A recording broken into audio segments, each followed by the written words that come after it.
Hi friends, welcome to the Rajarao talks. Bhairathi Ranagal Shivaraj Kumar గారు main లీడ్గా act చేసిన మూవీ.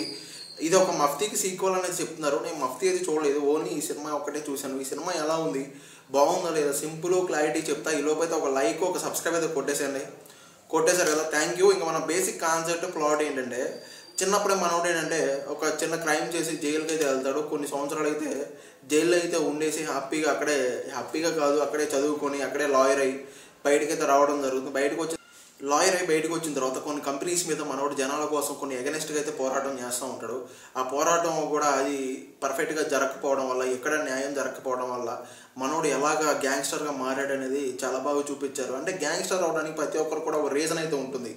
అండ్ ఆ రీజన్ అయితే చాలా బాగా తీసుకున్నారని చెప్పొచ్చు. నిజంగా చెప్పాలంటే చాలా సినిమాలు ఏంటంటే డైరెక్ట్గా గ్యాంగ్స్టర్ అయిపోతూ ఉంటారు అనమాట. ఈ సినిమా ఏంటంటే ఒక రీజనబుల్గా తీసుకున్నారు. ఒక చిన్న కాన్సెప్ట్ నుంచి మంచిగా ఎగ్జిక్యూషన్ అయితే చేశారనేది చెప్పుకోవచ్చు. కాకపోతే ఫ్లాట్ ఏంటంటే స్టార్టింగ్ నుంచి కొంచెం స్లోగా అయితే నడుస్తూ ఉంటుంది చెప్పాలంటే.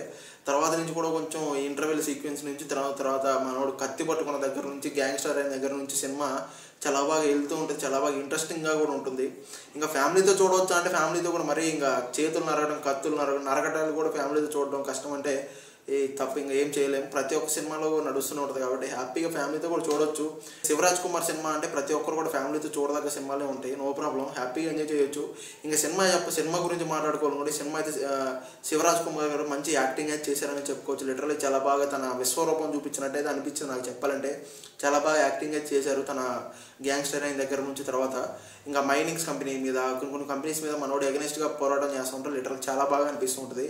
జనాల కోసం నిలబడే తీరు కానీ ఇంకా చెప్పాలంటే ఇంకా రుక్మిణి వసంత్ గారు తన ట్రెడిషనల్ డ్రెస్లో చాలా బాగా చూపించారు. తనని చాలా బాగా అట్రాక్టివ్గా కూడా ఉన్నారు చెప్పాలంటే. ఇంకా మిగతా చిన్నపిల్లలు, ఆ బ్రదర్ అండ్ సిస్టర్ రిలేషన్షిప్ కానీ చాలా బాగా చూపించారు. ఇంకా ఆ బ్యాక్గ్రౌండ్ మ్యూజిక్ అయితే రవి బసూర్ గారు కేజీఎఫ్ కొట్టిన అతనే ఈ సినిమా కూడా చాలా బాగా ఇచ్చారు. అంటే మరీ ఎక్స్ట్రాడినరీగా ఉందని చెప్పాను కానీ పర్లేదు, బాగుంది. వన్ టైం అయితే హ్యాపీగా సినిమా అయితే ఎంగేజింగ్ అయితే ఇచ్చారు నిజంగా చెప్పాలంటే.